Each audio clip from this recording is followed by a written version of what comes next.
오늘 우리에게 주시는 하나님의 말씀은 다니엘 12장입니다. 오늘도 이 말씀을 통해서 하나님께서 우리 모두에게 은혜 주시기를 원합니다. 간밤에 평안하셨습니까? 오늘 본문은 이제 구약의 묵시록이라고 불리는 다니엘서의 결말이 담겨 있는 내용입니다. 흔히 구약에서는 다니엘을 이제 구약의 묵시록이라고 부르고 신약에서는 요한계시록을 묵시록이라고 봅니다. 묵시록이라는 말의 뜻은 숨겨져 있는 내용을 적은 글이라고 하는데요. 이제 한편으로는 그 똑같은 내용이 숨겨져 있는 것을 밝히 드러내는 계시하는 글이기 때문에 계시록이라고 말하기도 합니다. 그렇다면 우리에게 숨겨져 있는 내용은 무엇일까요?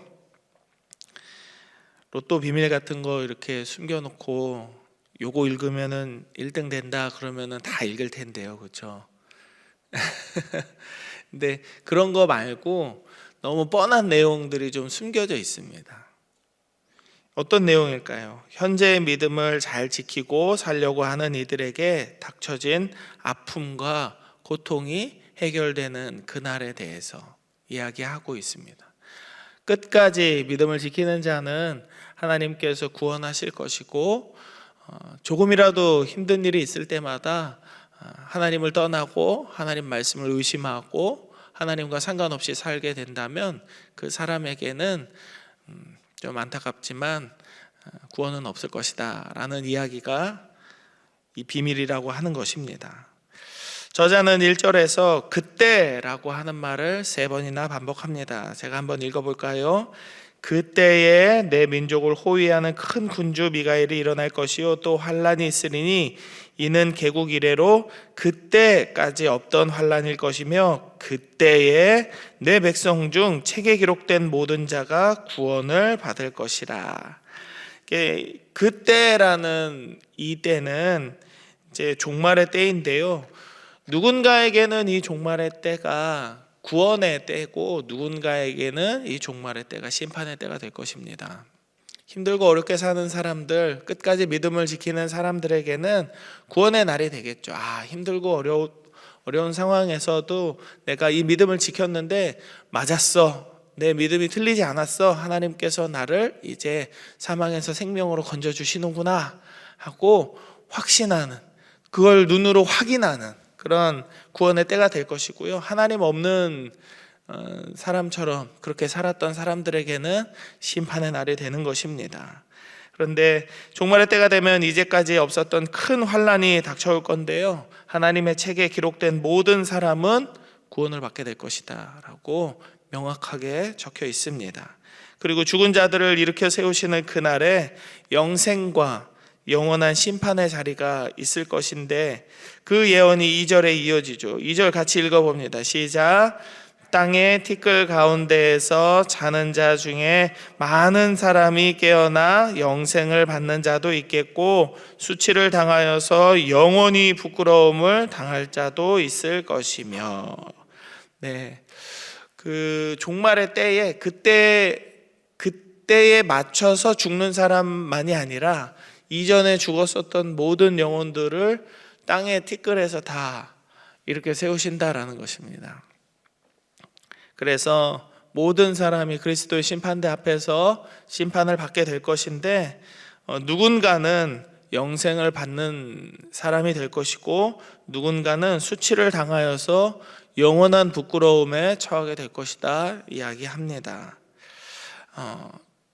여러분들은 고통이 어떤 게 가장 무섭다고 생각하시나요? 제가 얼마 전에 한번 그렇게 말씀드렸던 것 같은데요. 인간에게 있는 고통 중에 가장 큰 고통은 수치입니다. 수치. 그 수치 때문에 사람이 범죄를 하기도 하고 정신이 나가기도 하고 이 수치를 벗어나기 위해서 인간은 뭐든지 하려고 하는 그런 경향이 있습니다. 그래서 예수님도 그 십자가에 달리신 그 고통이 부끄러움을 참으사라고 이렇게 성경은 말하고 있습니다. 부끄러움을 참으셨다는 것이죠.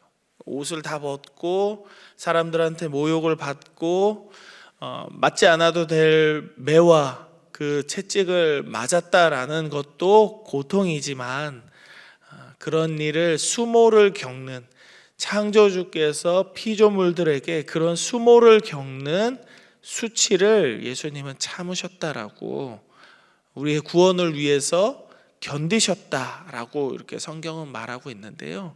그런데 우리에게는 영원한 부끄러움이 예비되었다라고 이야기합니다. 믿지 않는 이들, 하나님을 거절한 이들에게는 영원한 부끄러움이 있게 될 것입니다. 영원한 심판, 그것은 절대로 피할 수도 없고 조금만 기회를 좀 주시죠 라고 물을 수도 없는 것입니다. 이어서 3절을 한번 볼까요? 같이 읽어봅니다. 시작. 지혜 있는 자는 궁창의 빛과 같이 빛날 것이요 많은 사람을 옳은 대로 돌아오게 한 자는 별과 같이 영원토록 빛나리라. 그날이 왔을 때, 그때에 지혜가 있는 사람은 하늘의 별과 같이 빛날 것인데, 많은 사람을 옳은 대로 돌아오게 한 자는 별처럼 영원히 빛날 것이다 라고 예언됩니다. 성경에서 말하는 지혜의 의미는 언제나 명확합니다. 잠언 9장 10절의 말씀을 읽어드립니다. 여호와를 경외하는 것이 지혜의 근본이요 거룩하신 자를 아는 것이 명철이니라. 하나님을 경외하고 하나님을 아는 것, 그것이 지혜라고 말합니다. 이 구절을 오늘 본문 3절과 연결해서 본다면 하나님을 알고 하나님을 경외하는 자가 지혜로운 사람인데, 그 사람은 하늘의 밝은 빛처럼 빛나게 될 것이다 라고 말하는 것이죠. 이제 성경대로 해석해서 생각한다면 하나님을 아는 사람은 당연히 세상의 관습이나 기준대로 살지 않습니다. 그래서 하나님을 아는 사람의 인생은 하나님의 말씀과 그 인도함을 따라 살기 때문에, 하나님을 아는 사람의 삶은 하나님을 모르는 많은 이들을 하나님이 계신 곳, 즉 옳은 곳으로 돌아오게 하는 표지가 되는 것입니다. 우리가 굳이 이렇게 예수님 믿으세요, 하나님 믿고 구원받아 천국 갑시다 라고 전도의 이 말을 하는 것도 전도라고 할 수 있지만, 우리의 삶을 통해서 하나님을 드러내는 예수 그리스도의 사랑과 그 은혜를 전하는 편지요 향기로서의 삶을 살아가는 것도 전도라고 할 수 있습니다. 그래서 세계에 흩어진 많은 선교사님들이 계시는데요, 선교사다라고 이름표를 붙이고 나가신 분들도 꽤 계시지만, 외국에서 특히 이제 하나님을 안 믿는 곳, 우상이 가득한 곳에서 직장 혹은 사업을 하면서 거기서 그냥 하나님 믿는 사람의 삶을 주변 사람들에게 보여주는 이들도 훨씬 많이 있습니다. 그런 사람들은 하나님을 믿지 않는 사람들이 보기에는 이정표, 방향표와 같은, 표지판과 같은 그런 삶을 살게 되는 거죠. 저 사람은 대체 왜 저런 행동을 할까? 저 상황에서 왜 저런 말을 할까? 우리랑 다른데 저 사람이 믿고 있는 신은 대체 무엇일까라는 궁금증을 나타내게 하는 것이죠. 그래서 그들의 삶은 많은 이를 옳은 곳, 즉 하나님의 자녀로서의 삶으로 돌아오게 하는 빛나는 삶이 되는 것입니다. 오늘 본문 안에서는, 이 다니엘서 12장 안에서는 지혜 있는 사람에 대해서 2번 언급을 합니다. 한 번은 방금 읽은 3절이고요. 그 다음은 10절에 나옵니다. 10절 같이 읽어봅니다. 시작. 많은 사람이 연단을 받아 스스로 정결하게 하며 희게 할 것이나, 악한 사람은 악을 행하리니 악한 자는 아무것도 깨닫지 못하되 오직 지혜 있는 자는 깨달으리라. 마지막 때가 되어갈 때 많은 사람이 연단을 받아서 희게 된대요.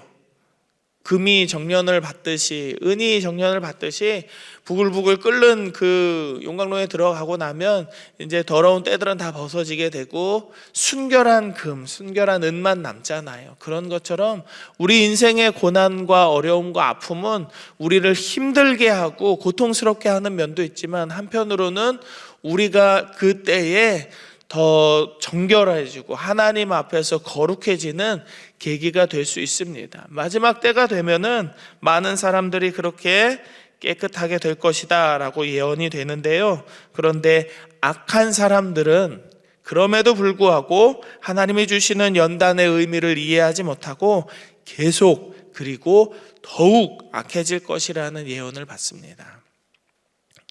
악한 사람들은 더욱 악해질 것이다. 그래서 10절의 마지막 부분처럼 말씀이 이어지는 것이죠. 오직 지혜 있는 자만 하나님을 기억하고 하나님께서 하시는 말씀에 순종하며 자기 몸과 마음을 돌이켜 거룩하고 정결한 삶을 살게 될 것이다. 오직 지혜 있는 자만 깨달으리라 라고 이렇게 말씀하시는 거죠. 지난 부흥회 때 오대식 목사님 오셔서 우리는 복음에 대한 귀한 말씀을 들었습니다.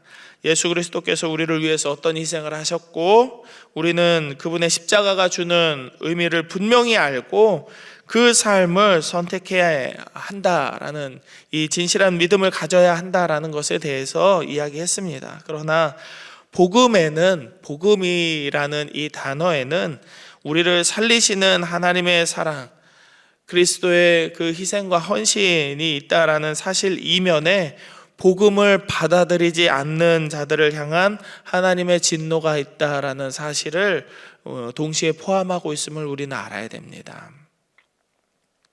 이해되시죠? 이해되십니다. 어려운 내용 아닙니다. 잠언 8장 34절 35절에는 이런 말씀이 있습니다. 누구든지 내게 들으며 날마다 내 문 곁에서 기다리며 문설주 옆에서 기다리는 자는 복이 있나니 대저 나를 얻는 자는 생명을 얻고 여호와께 은총을 얻을 것임이니라 라고 지혜에 대해서 이렇게 이야기합니다. 다시 한번 읽어드릴게요.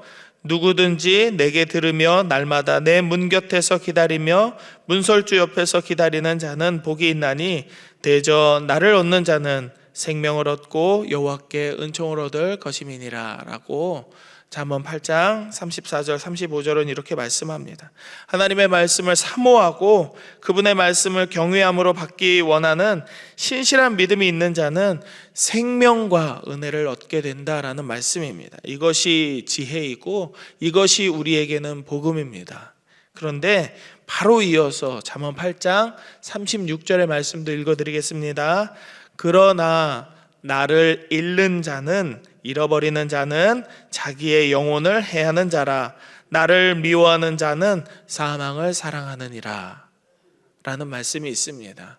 신약에 나오는 이 복음의 내용이랑 똑같죠? 생명을 얻는 자, 하나님의 말씀을 얻는 자는 생명을 얻는 자인데 하나님의 말씀을 잃어버리는 자, 하나님의 말씀을 거절하는 자, 하나님의 말씀대로 살고 싶지 않다라고 스스로의 힘과 능력으로 살려고 하는 사람에게는 이제 사망밖에 남지 않는 것이죠.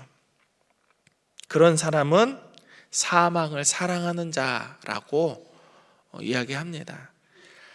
사실 이런 표현 외에는 이런 상황을 해석할 수 있는 말이 없습니다. 분명히 하나님은 우리를 사랑하셔서 그 아들을 주셨고 죄를 돌이키라 말씀하시고 그렇게 한다면 너희를 구원하겠다 말씀하셨어요. 그런데 그것을 공공연한 비밀로 알려주셨음에도 불구하고 순종하지 않는 것은 하나님을 미워하거나 죄와 사망을 사랑한다는 것 외에는 달리 말로 설명할 방법이 없는 것이죠.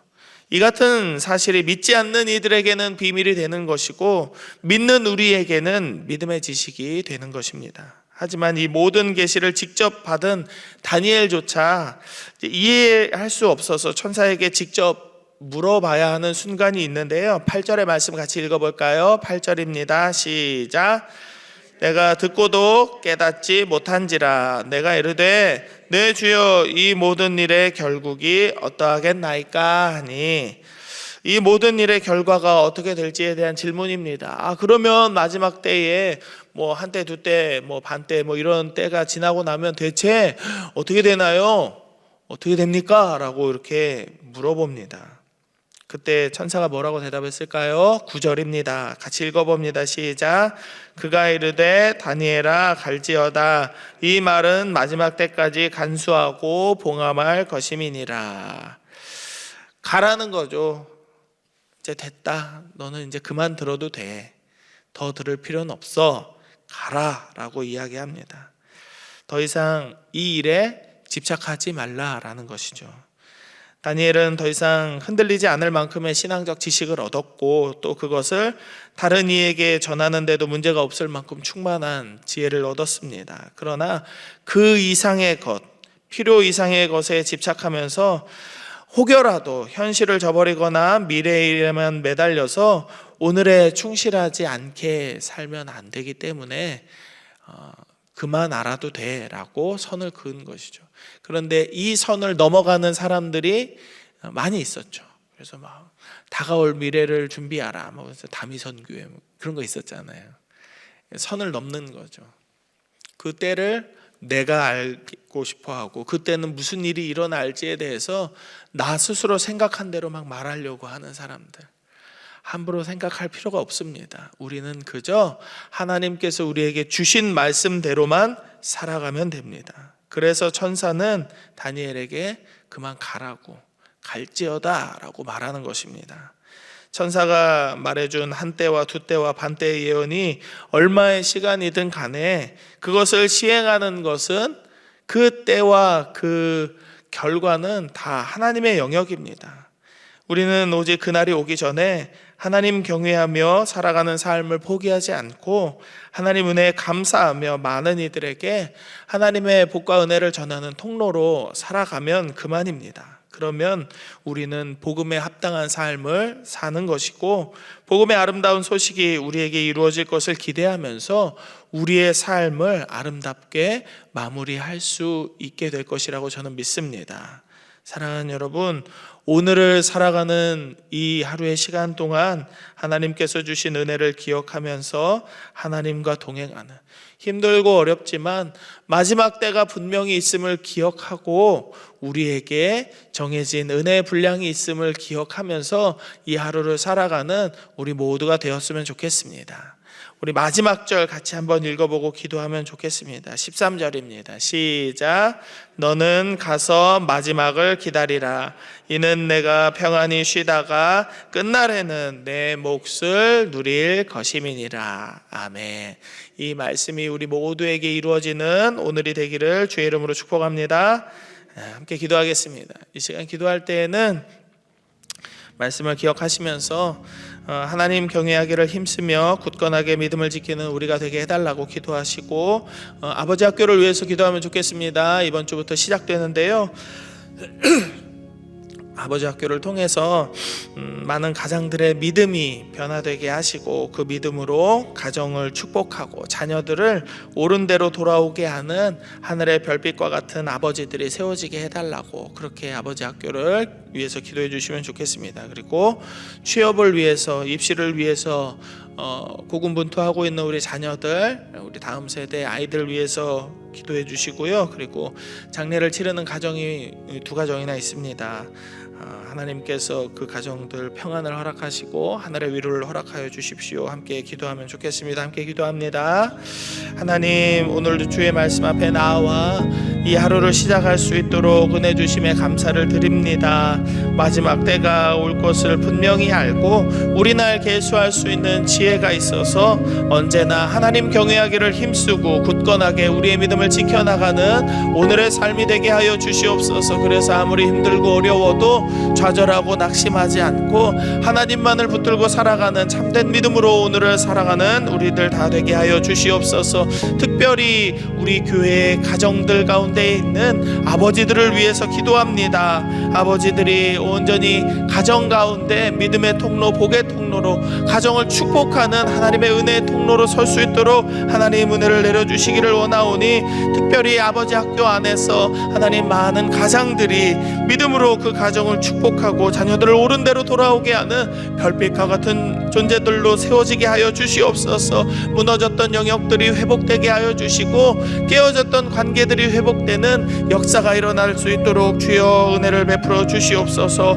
취업과 입시를 준비하는 사랑하는 우리의 자녀들 하나님께서 기억하여 주셔서 저들에게 지혜와 명철을 주시고 무엇보다도 큰 믿음을 더하여 주셔서 하나님 보여주시는 비전을 따라 믿음으로 걸어가는 저들의 발걸음 가운데 하나님의 은혜가 넘쳐날 수 있도록 은혜 내려 주옵소서. 장례를 치르는 가정들이 있습니다. 하나님 평안을 허락하여 주시고 좋은 날씨를 허락하여 주시고 하나님 저들의 마음에 무너지지 않도록 하늘의 위로를 허락하여 주시옵소서. 주님, 하나님 오늘을 살아가는 우리 모두가 하나님 경외하기를 힘쓰며 굳건하게 믿음을 지키는 믿음의 사람들 다 되게 하여 주시옵소서. 하나님께서 주신 믿음 끝날까지 잘 지킬 수 있도록 주의 성령으로 충만하게 하시고 주의 말씀으로 우리를 붙들어 주시옵소서. 우리 아버지 학교 이번 주부터 시작합니다. 처음부터 끝까지 하나님께서 동행하여 주시고 하나님께서 이 교육에 참가하는 많은 아버지들을 통하여 귀한 하나님의 은혜를 교회 가운데 그리고 저들의 가정 가운데 흘려보내는 통로로 세워주실 줄로 믿습니다. 하나님 역사하여 주옵소서. 취업과 입시를 준비하는 우리 자녀들에게 힘과 용기를 허락하여 주시고 장례를 치르는 가정들에게 평안을 주시고 오늘을 살아가는 광양제일의 모든 성도들의 기도 가운데 응답하시는 이 하루 되기를 간절히 소망하며 거룩하신 예수 그리스도의 이름으로 기도드립니다. 아멘.